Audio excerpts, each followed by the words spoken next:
मान्यता तो ऐसा है, पूजा तो मैं कर रहा हूँ क्या नाम से 20 साल के ऊपर हो गए। और मान्यता ऐसी है कि विभीषण जी महाराज वहाँ अयोध्या में जब रात तिलक हुआ था राम जी का, तो सारे देवता इकट्ठे हुए थे। तो हनुमान जी और शिव जी भगवान की मंत्रणा चल रही थी। विचार कर रहे थे कि अपन भारत में घूम जाते हैं, यहाँ का काम तो निमट गया, अब जो तीर्थ स्थल हैं भारत के वहाँ घूम जाते हैं। तो विभीषण जी ने ये कान में जब ये आवाज़ पड़ी ना, तो विभीषण जी ने बोला कि अगर आप ये सेवा का अवसर मुझे दो तो आपको मैं यहाँ तक घुमा घुमा लाऊंगा।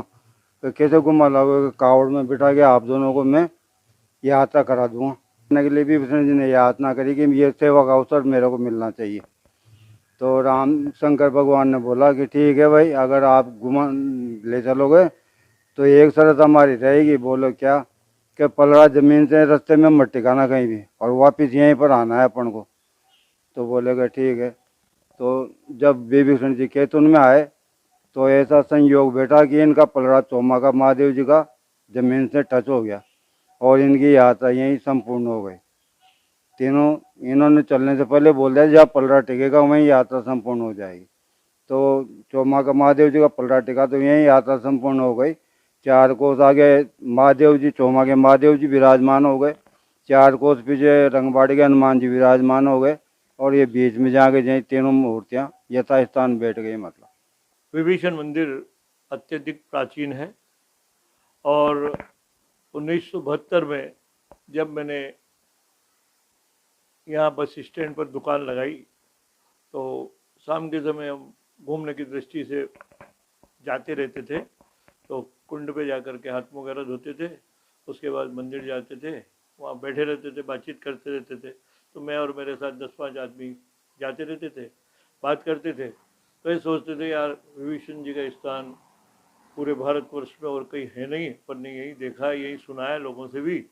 तो इस स्थान का विकास होना चाहिए, डेवलप होना चाहिए, ऐसा हमारे मन में विचार आता रहता था। इसी बीच में एक महात्मा जी आए और वो विभीषण मंदिर के पास ही एक कुटी बना करके रहने लगे।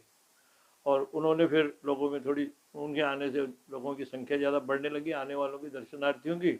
तो उन्होंने अखंड रामायण का पाठ करवा दिया। तो अखंड रामायण लगभग 2.5-3 महीने चली। उसके बाद में उसकी पूर्णाहुति हुई।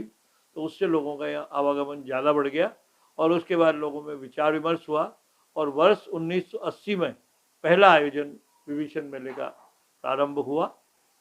तो पहले आयोजन में एक छोटा सा हमने इसी तरह से हिरण्यकश्यप का पुतला बनाया। देव विमान बरसों से आते हैं, मैंने देखे, मेरे पूर्वजों ने देखे, जाने कब से आते हैं ये जानकारी हमारे पास नहीं है। तो उस देव विमान जिस दिन आए उस दिन फिर हमने पुतला बनाया, पुतला जलाया। तो उसका एक प्रतीकात्मक राग में हिरण्यकश्यप का वध किया भगवान ने। और उसके बाद फिर वहाँ कथा प्रवचन होते थे कुंड पर जा कर के, और उसके बाद विभीषण मंदिर पर आके आरती होती थी। इस तरह से छोटा सा कार्यक्रम एक दिन का रहा। उसके बाद धीरे धीरे लोगों की संख्या बढ़ती रही, कार्यक्रम बढ़ता रहा, चलता रहा। और इसके बाद में ये समझो कि कई बार तो 1 सप्ताह से अधिक दिन का भी कार्यक्रम चला। प्रतिवर्ष यहाँ पर शोभा यात्रा के पश्चात देव विमान आते हैं, कथा प्रवचन और उसके साथ 50 फुट ऊंचे हिरण्यकश्यप के पुतले का दहन होता है। उसके पश्चात वृंदावन की रासलीला मंडली द्वारा रासलीला, सांस्कृतिक कार्यक्रम, कवि सम्मेलन इत्यादि होते हैं।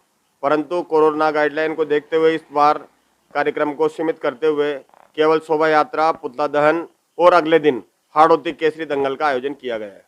17 मार्च को तो मंदिर पर जागरण है और 18 मार्च को भव्य शोभा यात्रा और हिरण्यकश्यप के पुतले का दहन रात्रि 9 बजे करीबन, जिसमें अध्यक्ष ओम जी बिरला है।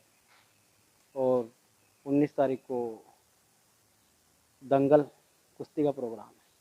मैंने तो वो क्या होगा 17 साल की उम्र से हमारी, तो वो तो 17 साल की उम्र से तो 15-16-17 साल की आई थी, जबकि विभीषण जी देख रही थी। पर यहाँ काय भी कोई नहीं छो, पहले 4 थम्बा था विभीषण जी का, और यहाँ होता है डर लागत छो जी भाई, जंगल छो।